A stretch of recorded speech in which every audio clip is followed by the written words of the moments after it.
My dear students, the issue within the management discipline as presented by Simon, that do we have a manager, a person working in a private sector or maybe in a bureaucratic organization, formal government organization. Do you have all the related information to make the decision, to make rational decision? Since management discipline is taking many theories which were originally developed by the economic scholars, and economics is rational subject, logical decision making, on the basis of assumption of having all the information. But Professor Herbert Simon gave the concept of bounded rationality, that no, we will never have complete information. So it means within organizations, within managing the goals of people versus process, there would be some time when a manager has to make a non-rational decision. In other words, rational decisions, logical decisions, yes, these are when the information is complete. You will make objective, analytical decision making. But there are many times, don't you use your insight? Don't you use your sixth sense? Don't you use your intuition? Now, back in the 60s and early 70s, when Simon presented his idea, intuition had no place in economics or in organizational management. But naturally, with the passage of time, people realize that experienced managers, they take risks, they take entrepreneurial decisions, and those entrepreneurial and risky decisions most of the times are not programmed.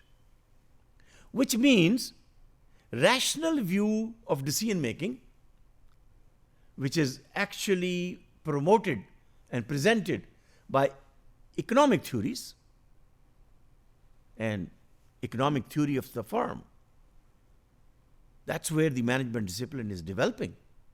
Most of the theories coming, transactional cost theory, game theory, agency theory, you must have heard all these names. They were developed basically in economics. And in economics, yes, we believe that whatever decision is being made is on the basis of complete information. That's why we are calling it's a rational, logical decision making. Decision has to be made. What should be the cost? How the supplies will be made? How are you going to deal with the customers? What are the variables in the market? How the financial situation of credit and debit is going to affect on the production of the products. So yes, analytical decision making is important. There is no question about it. But the process of rational decision making, since it favors logical, linear, objective, and analytical over subjectivity and over insight. Don't you use subjective decision making? Don't you use your insight? Naturally, when you get more experience, when you have more knowledge, your insight will help you for foresight. If somebody asks you, can you explain rationally and logically why did you make this decision? I shared with you the 2017 Nobel Prize in Economics even was presented and awarded to a professor of University of Chicago on the basis of non-rational decision making.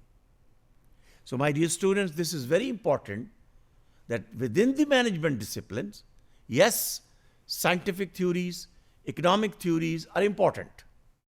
But at the same time, in organizations, even formal bureaucracies, government organizations, people present a behavior, people exhibit a behavior which really shows that it is violating the rational decision making.